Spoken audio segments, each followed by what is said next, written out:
My name is Constance Brand from the EEA Press Office, and welcome to our launch event of the EEA Europe State of Water Report. Thanks for taking the time this morning to join us. And it's good to see so many sunny backgrounds today, also sunny here in Copenhagen this morning. So thank you. We have a busy schedule this morning. Joining us today is Martin Adams, Head of Program for Biodiversity, Health and Resources. From Brussels, we have Ms. Veronica Manfredi from the European Commission's DG Environment, Director for Zero Pollution and Green Cities. And we have our EEA water experts, Trina Christiansen, Head of Group, and Caroline Wally, the EEA Water Industries and Pollution expert, who will be going through the details of the report. Just to let you know, I am recording today's launch event, and we will be posting it on our YouTube channel later today or tomorrow, in case some of your colleagues have missed today's presentation. Without further ado, I'll hand the floor to Martin.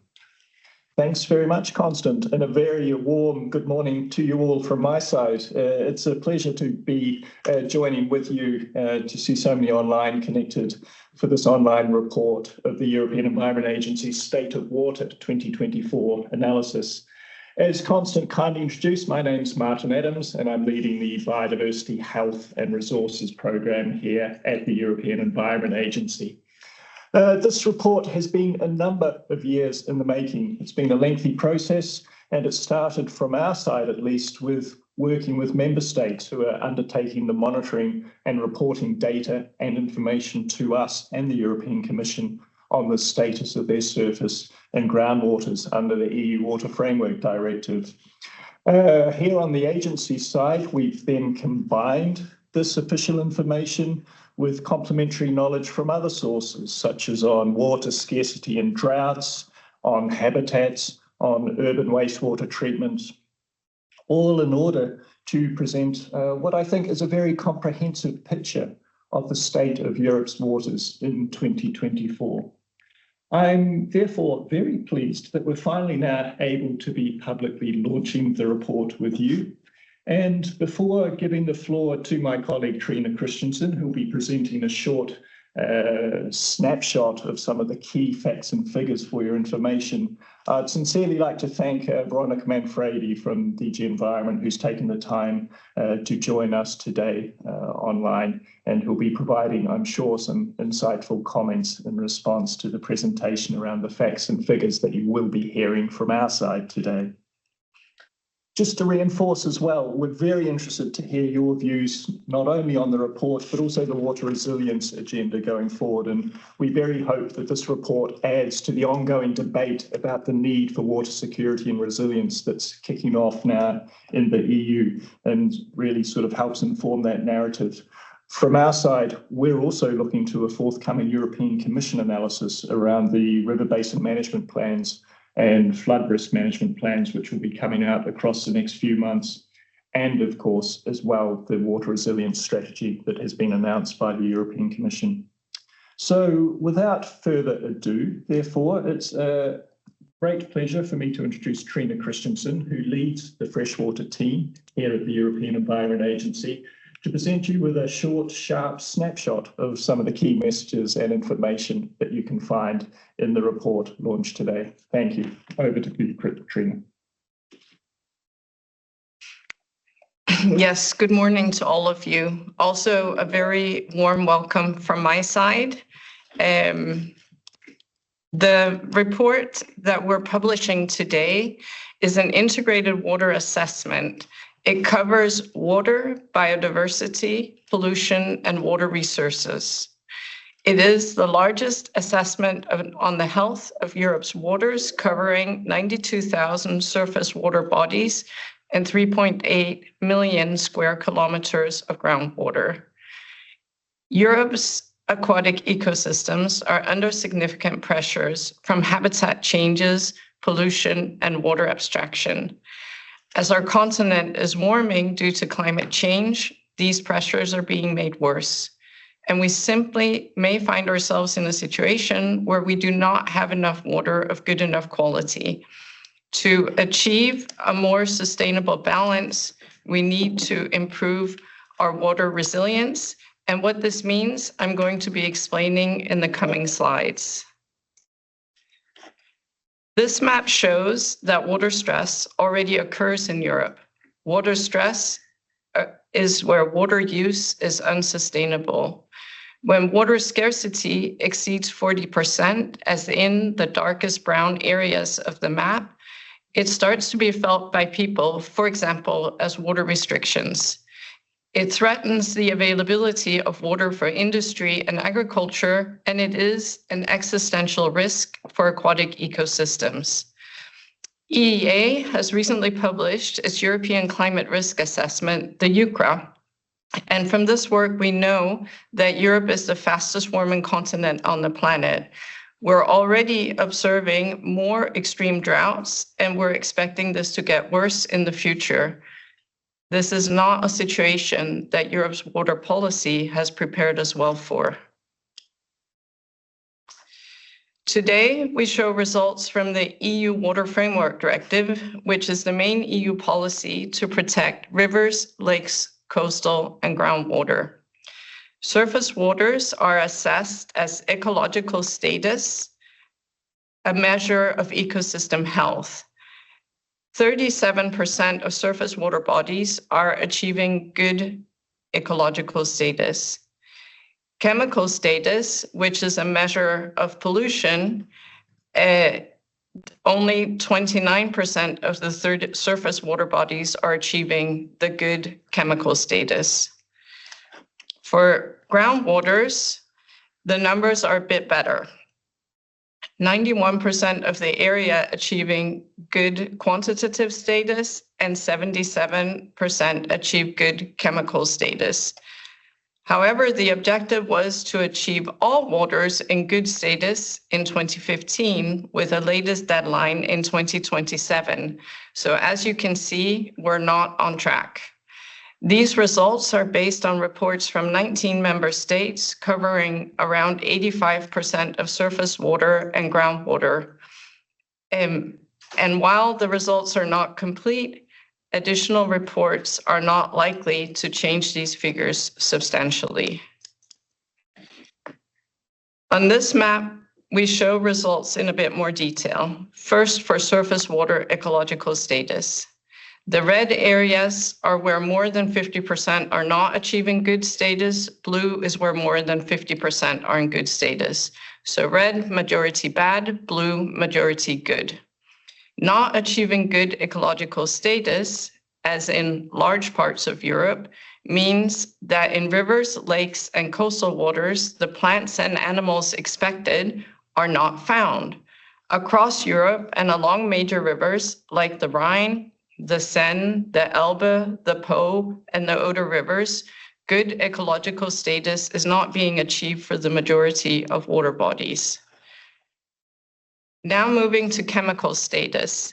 Not achieving good chemical status means that at least one of several hazardous chemicals harmful to our health and to the environment is present. In large parts of Central Europe, the persistent substances, mercury and brominated flame retardants, are very widespread. This map shows groundwater quantitative status. Groundwater quantitative status fails where abstraction levels are leading to long-term deterioration of groundwater levels. This is seen in areas of Spain, Portugal, and Italy, where more than 50% of groundwaters in some areas are failing good status. Where groundwater chemical status fails,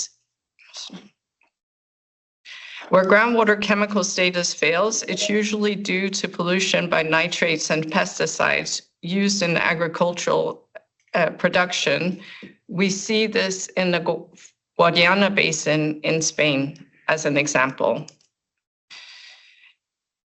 We have compared these results with two earlier cycles of the Water Framework Directive. While I do believe that we both know and understand much more about water and water management than before, this improved knowledge has not led to better results. Over the 12-year period of the three assessments, Status has either not changed or changed very little. In the case of chemical status of surface waters, it has actually gotten worse. The European member states have not only informed us about the status of their water bodies, but also the pressures impacting them. For surface waters, more than 50% are impacted by diffused pollution to air and the changes to natural form and function. 29% of those surface waters are impacted by diffuse agricultural pollution and 18% by point source pollution.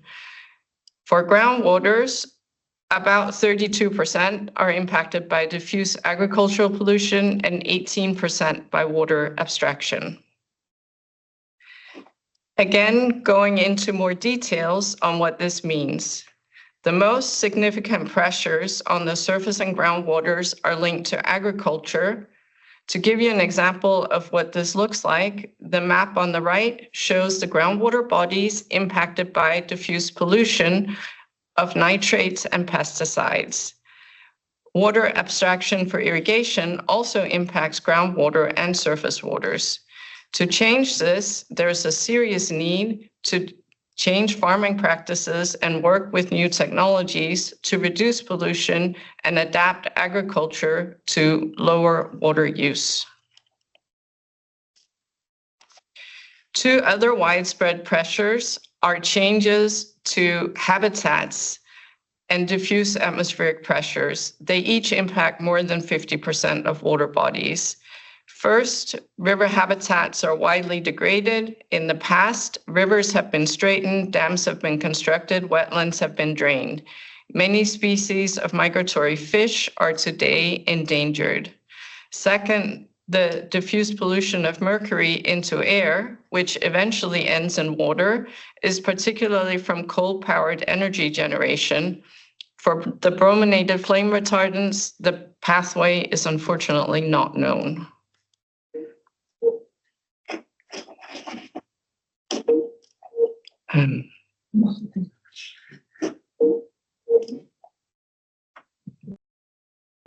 Speak.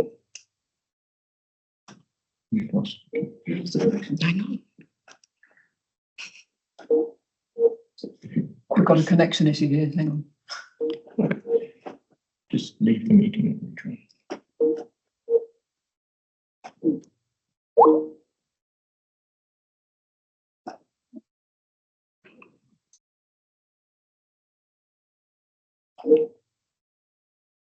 So we just get the connection back, everyone.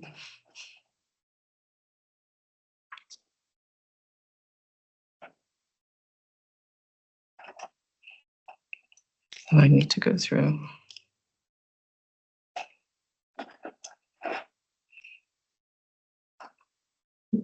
Right, leadership.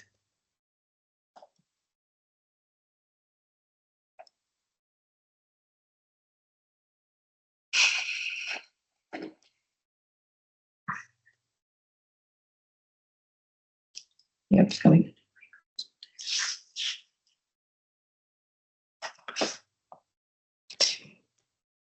Well, Yeah. It's coming back now. Sorry. Yeah, apologies, we had a connection issue. So maybe just to recap where we were. So we were talking about the widespread pressures from changes to habitats and diffuse atmospheric pollution. But with all of these existing pressures on water, the impacts of climate change can be large. We've all witnessed the very large floods in Central Europe just a few weeks ago. During droughts, water quality also deteriorates. This can lead to regional impacts on ecosystems, as was seen in the case of the Oder River disaster, where a toxic algae killed most fish along a 600-kilometer stretch of rivers. In my own country, in Denmark, the combination of pollution pressure from nutrients and rising temperatures has this year made the already very large dead zone in the Danish coastal and marine waters the largest in 22 years. 10 to 15 years ago, climate change impacts on water were predicted for the future. We're seeing those consequences now, and it is essential to adapt our water management to these additional pressures. And I suppose the good news is that we know what to do. There's a need to reduce water use and to prevent pollution in agriculture, in industries, and at home. We need to reduce the input of harmful substances and nutrients to water and to air. New targets focused on saving water and reducing demand could help drive action towards water resilience. We also need to reuse water and to improve circularity. When wastewater has been treated, it becomes a resource for agriculture. Reusing water can replace water abstraction from surface and groundwater, and improving water efficiency in industries can help save significant amounts of water. And nature restoration of rivers, wetlands, and peatlands can lead to healthier, more biodiverse ecosystems. In good condition, these ecosystems supply good quality water, they store carbon, and they mitigate the impact of extreme weather events. These solutions are not new. Some of them are already being implemented, but to a rather limited extent. And it is now urgent that we accelerate action to build our resilience to the increasing impacts of climate change.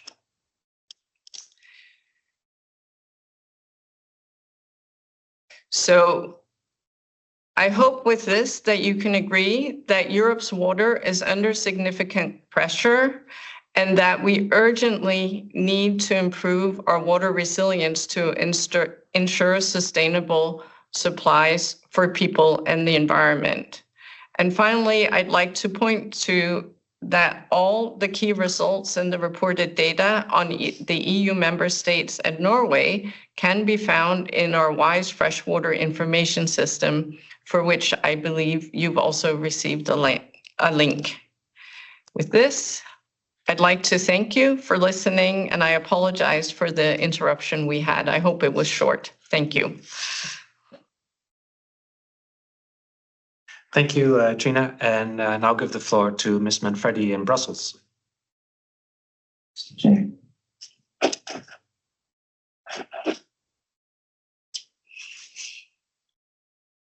Hear me? Yes. Wonderful. So first of all, congratulations to the entire team of the European Environment Agency. I'm really glad to be this morning with all of you because we mark an important milestone together. The triple planetary crisis of climate, biodiversity loss, and pollution is very much intertwined. And I think all the data and facts that Trina just portrayed for us so brilliantly on screen show it. Water plays an essential role in this whole crisis, next to being the always taken for granted ingredient without which actually we cannot even conceive food security, energy security, not to mention our own security as such and livelihood. We consider the EEA report a very timely input into the work of the Commission because it comes, as we all know, after a summer in Europe where we have once again seen record-breaking floods and droughts. It is undeniable. Floods will happen more often and with greater intensities. And I think the tragic events both in northern Italy and over most of Central Europe stand to that. In particular, allow me once again to underline that the flood event having hit a big area of Central Europe has really taken place at a scale that we had never seen before. Also, prolonged droughts are becoming a new normal, not only in Southern Europe, but also in other regions. And I think the map that Trina showed on screen are really pinpointing the areas at risk across our continent. 30% of Euro population at risk, I think it's a number that should let us all to reflect about the gravity of what is happening. Now, these water-related risks are aggravated by unsustainable water management, pollution, and ecosystem degradation. What is important is that the EEA report underlined this with most recent solid evidence derived from data monitored by our member states in the context of the Water Framework Directive and Flood Directive. It is therefore with big pleasure that we have noticed our President Ursula von der Leyen's determination to make sure that water resilience is a big next priority in the upcoming college mandate. She has said in her political guidelines that, and I quote, "We need a new European water resilience strategy to ensure sources are properly managed, scarcity is addressed, and that we enhance the competitive, innovative edge of our water industry and take a circular economy approach. As part of this, we will lead efforts to help mitigate and prevent acute water stress across the world." I underline also this last part because it really underpins the vocation that the European Union feels to also be a helping hand globally on such acute and grave matter.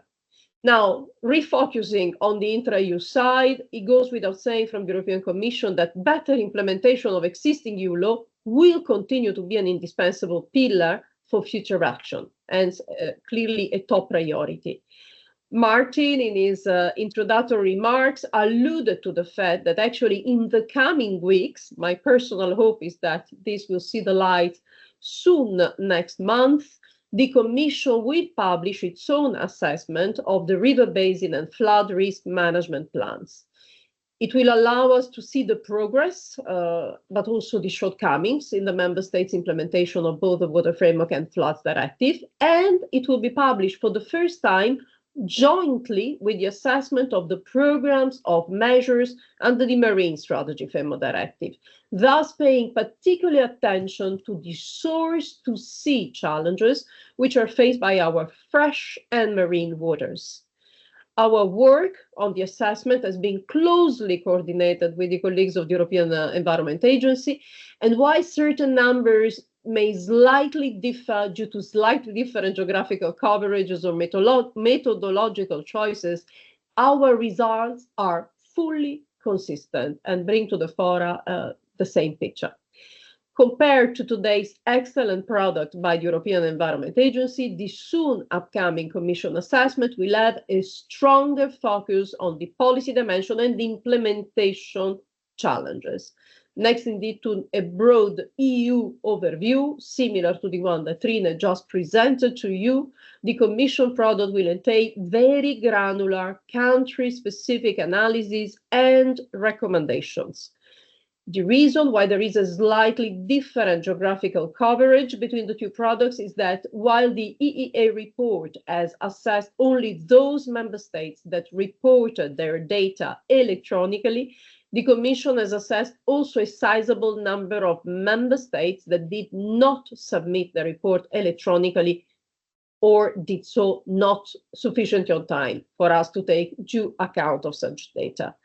This indicates that, regrettably, a number of member states still have significant challenges in timely and accurately reporting data electronically to the EEA.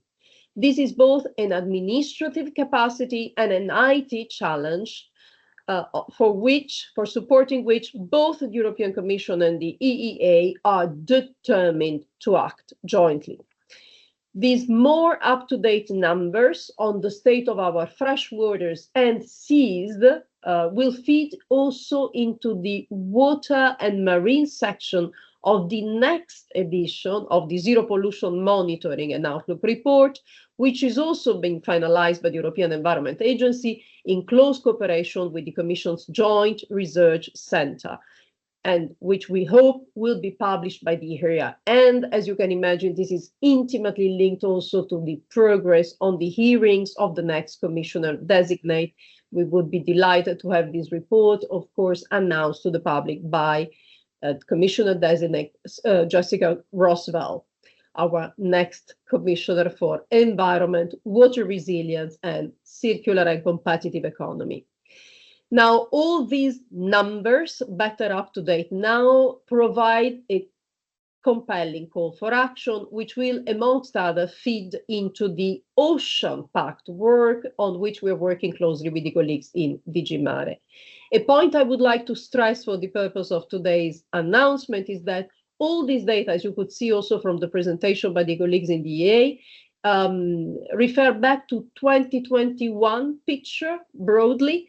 And it's important to stress this because it's also fair to state that the report we are publishing today is somewhat still a pre-European Green Deal report. We cannot yet measure the progress which we hope is taking place on the ground thanks to the combined positive effect of a number of policies and laws which have been unleashed under the past college mandate. Finally, I would like to seize this opportunity to draw your attention to the ongoing EU water campaign. We all have a very daily connection with water. For most of us, it is, thanks God, readily available. We don't think too much of it when we use it for cleaning, for cooking, for watering our plants. For us, generally, it's difficult to picture a day without clean water. Yet, our Water Wise You campaign invites you to see water differently. And you might have seen that we've been very active on social media, also with Water Matters video to portray different ways of seeing and managing water differently, from agriculture to urban greening and so many other really telling example coming from our cities, our rural areas.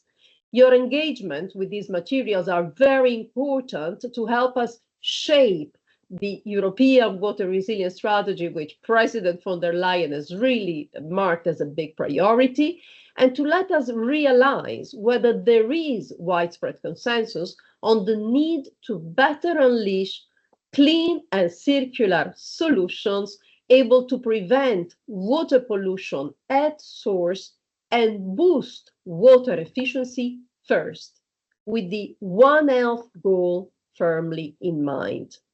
To conclude, I would like to warmly congratulate again Martin, Trine, and the whole EEA team for their excellent work and the close collaboration with us throughout the preparation of this report. Thank you again. Thank you very much, Ms. Manfredi, for your comments. We do have some time now for your questions. Now, there's quite a lot of you watching today, so I'd greatly appreciate if you could please raise your hands or turn on your cameras and state who you are when you ask your question, and then we can start from there. The floor is open.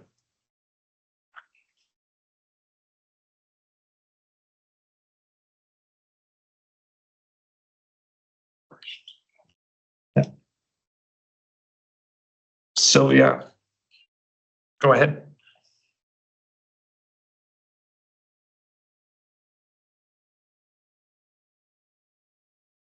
You need to say who. No. Sylvia, go ahead. No. You, Constant, if you click on people, you can see who has their hands up. It's Christian. There's a Christian first. Christian, go ahead. Hi, thanks, Constant. Christian Henry with ENS Europe. So I have a question for Ms. Manfredi. The report mentions that further strengthening of the sustainable use of pesticides directive is necessary. Can you tell us where is the Commission on that? And a second question, if I may, as well. You mentioned the Green Deal and the anticipated improvements that this will bring to the European waters. But how do you expect the recent emergency exemptions to the Water Framework Directive and the Habitats Directive in the context of the renewables permitting, how will that affect the water quality? Thanks. Happy to reply. Shall we take questions one by one, or we have a few of them together? I'm happy to reply immediately if it's okay with you. Please go ahead with that one, then we'll start grouping them. Yeah. Perfect. So on the proposal on pesticides, you know very well that because of lack of advancement at both EP and council level, it was ultimately decided to withdraw the proposal table in the past college mandate. But I would say there is a clear determination to act in that context as well. Of course, like all of you, we are following closely work that will have to see the light, as announced by President von der Leyen, in the first 100 days in relation to a vision for food and agriculture that will have to be inspired by sustainability. We are very encouraged by the excellent report drafted by Professor Storm-Schneider and largely supported by very numerous stakeholders having participated for months in the dialogue on agriculture that has taken place in the past Monday, and concluding really on the need to tackle the triple planetary crisis robustly. I'm convinced that the report that the EEA is publishing today, which will soon followed by our own report, reinforces the need for acting in that area as well, and creating a trajectory for change. Because I think what is the name of the game here is all the time having in mind the fact that it's very difficult to change from day one to day two and go for a revolutionary approach, but you need to have a very credible trajectory for change with alternatives reaching the market. And the alternatives will also have to be a better handling of manure, sewage sludge, and so many resources that we are not using to their full potential. To your second question, which you have to remind me, admit, which was about, please, briefly. Yes, so it was about the renewables permitting and the renewables, the exactly. exemptions that were introduced under the Water Framework Directive. I think it's not a completely correct interpretation, the one of saying, well, we have the renewables, so we can forget about the Water Framework Directive. If you please read the text of the relative legislative text, you will see that all the time there is a clause that preserves actually a check under the Water Framework Directive, whilst recognizing that projects under renewables are indeed of overriding public interest, but nonetheless, there is a need to secure, to reconcile, let's say, the way in which these projects take place. And I must say that I see a number of member states truly engage in the business of securing that their deployment of renewables, be it offshore or onshore, indeed are made in a manner that is reconcilable with the Water Framework Directive. So the way and the how is the thrust of the problem, the thrust of the way in which you can solve the problem, actually, I should rather say. Thank you. We'll take the next two questions from Mut Anderson and Baldur Patzel. Please go ahead. Thank you very much. I'm delighted to see this report coming out, and I also see it very much as a milestone and a really change in water governance and water policy thinking. I would like you to expand a little bit more on the linkages between circular economy policies and this water governance. As how close do you think you have come already with this report in your three solutions on reducing water and pollution, reusing water, and restoring the rivers and other biosystems? Very nice, so to speak, three pillars. I presume it also includes more differentiated water use. So this is not only about saving water and circular water solutions, but how are we going to use what quality of water for what kind of purposes in the future, whether that's in industries or in agriculture and so on, because of course we use water everywhere. So it's so comprehensive, so it's a super challenging. So could you please elaborate on this? Thank you. And Baldur, please. Yes, hello. Thank you for doing this call. I represent Hans Grohe, a company, and I wanted to ask in regards to the report and the three solutions, what's roughly the weighting is which the report recommends between the solutions, stating it roughly as reducing pollution or encouraging efficient use, or encouraging nature restoration. So I was interested in like the weight or emphasis the report or politicians or the experts would put on like the 3 different solutions. Also, furthermore, I would be interested at which level efficient use might be encouraged, whether it be at the country level, the consumer level, the industry level. Thank you very much for the question. Please talk about it. Thank you. Thank you for those questions. So basically, so the first one was very much about water use and differentiated water use. And the thing is, this is actually for the European Union a rather new policy area. So the fact that we today have a water reuse regulation that sets standards for the treatment of urban wastewater before it can be used in the agriculture is already a step forward. But across Europe, we're going to be needing to look much more at this. For example, in the industrial production, there is a huge potential for reusing water within the industry production, so that you basically within whatever the plant is, you have the water circulating many more times before it's finally released to the environment. And I think exactly what, from a European perspective, it's about what is the legislation that's needed around adjusting this. This is something that we still need to see coming out a bit more. But it's clear that in order to save water, we really need to also focus on having European targets, for example, on saving waters, things that can make all of us move roughly in the same direction in order to achieve these objectives. I mean, the solutions that we put forward are all important for different aspects of the environment. I would not say that one is more important than the other, but we do point to, the main areas of pressures, and not only we do, but also the member states. Where do we have the main pressures on the environment? And this is basically the challenge that we have ahead of us, is to tackle the main pressures.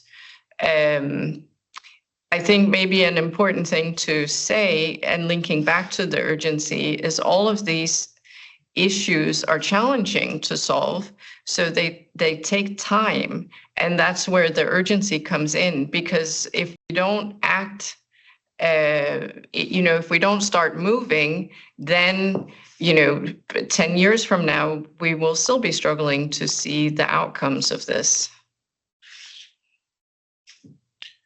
Thank you. I've got 2 questions in the chat. If I'll read them out. Thank you for the wonderful presentation. This is from Gerald. Water pollution issues, especially from diffuse, can be transboundary. What is the extent of transboundary pollution to Europe's water in terms of ecological health? And to which extent is the various conflicts within the EU affecting resilience mechanisms? Yeah, so clearly when we're talking about air pollution, this is a transboundary issue. And this is a transboundary issue that we have been dealing with for a long time. However, one of the benefits that we have is with the energy transition. So as we're moving gradually towards a carbon neutral economy, this is going to reduce especially the coal burning across Europe, hopefully. And this will be part of solving some of these issues. If we're talking about water, yes, there is transboundary pollution, but often the larger issue is within the country itself. I mean, basically, there's a certain dilution potential. So it's the sources from closer by that have a larger impact. Thank you. One more here from Sophie. Could you clarify the link between this State of Water report and the member states RBMP reports, and when are these going to be launched? I think we touched on that briefly. Yeah, we've already touched on that. So all the results that we show here are based on the member states' river basin management plan reports as they were reported to the EEA. And basically reported electronically. And you can also, if you use the link to Wise Freshwater, you can also see exactly those results. We have developed this European State of the Environment assessment. The European Commission has gone into much more detail on countries and done country level assessments, and they will be published later on. The origin of the information in both pieces is the same. Great, thank you. We have about 5 minutes left. If you have any questions, now's the time. We have one from Dan here. Are there expectations of stricter regulations regarding industrial water discharge in the near future? I think this is a question for Veronica. Happy to take that one to tell you that yes, the just revised industrial emission directive, which has already been published on the official journal, does foresee that all largest industrial plants of the European Union will have to better tackle first and report on discharges to water from their industrial installations. And this is something of which there will be a company, as usual, in line with the spirit of this directive, that foresees that sector by sector, these companies are accompanied in their transition by European Commission, basically scanning the horizon of best available technologies to achieve this result and fixing a minimum level playing field for all sectors to do the same thing. So same rules for ceramics, same rules for aluminium and steel producers, and so on and so on. But yes, we expect from this better results for the quality of the waters stemming from industrial plants. Thank you. I see Alicia, you have the floor. Yeah, hi, I'm Alessia Capasso from Europa Today. I would like to know, it is a question for Ms. Manfredi concerning the situation in Italy, because it seems from the report, and we know it's particularly bad in different levels. Did you analyze also, I don't know, the impact of the response of the government? For example, the Meloni government applied for a specific decree against drought. So I would like to know if you analyze also the efficacy of the member states' response to this kind of problems.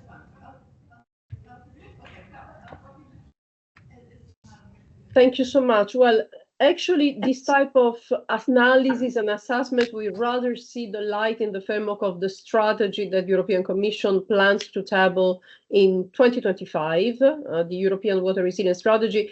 We generally salute and welcome all the efforts that different governments are putting in place to tackle better drought matters. Italy is just one of the many member states that indeed are paying much increased attention to this problem. You may recall that back in 2023, just ahead of the United Nations Water Conference that was happening after many, many decades of lack of action also at United Nations level on water matters, several member states even produced national water strategies. So I prefer not to enter into, specific analysis at this stage, but just to tell you that we're certainly paying a very close attention to national developments across the 27 countries. Thanks. Okay, thank you. Thank you. We have time for one last question from Nikhil. Go ahead. Hi. Thank you so much for the presentation. Maybe this is also a question to Ms. Manfredi, and apologize if it's getting a bit too much into the details for something that you were saving for later. But I wanted to check how concretely are the findings of this report is going to feed into the water resilience strategy that the Commission is preparing, and is the Commission planning to recommend legislative proposals within the strategy for tackling the issues that we have identified through this report? And one final question is there a concrete timeline that the Commission is looking at in terms of publishing the water resilience strategy? Thank you so much. Thank you. What I can certainly assure you is that this today's report, very much like the Commission's own assessment, as I stressed from the outset, these two arms are have been really developed together. We have an excellent cooperation with the EEA, and we are very, very thankful for their excellent analysis and support. They will be the building blocks, key building blocks of the European Water Resilience Strategy. I can indeed only reply very vaguely to your further questions, because the replies really belong at the political prerogative, first of all, of Commissioner-designate Mrs. Rosval, and of course of the President herself. So I cannot anticipate whether the strategy may or not entail legislative follow-up, and I cannot also be clearer right now on the timeline. What I can tell you is that at technical level, work is already undergoing, and of course we are happy to help in order to deliver the strategy as soon as considered appropriate. Thank you. Thank you very much, Ms. Manfredi, and thank you for your time. Thank you to everyone for taking the time this morning to listen to the presentation, and to our experts here in Copenhagen. If you have any further questions, please do not hesitate to get in contact with us. I think you have our details. And yes, we can make the slides available later today. So for those requests, yes, we can do that as well. Thank you again for your time, and see you next time.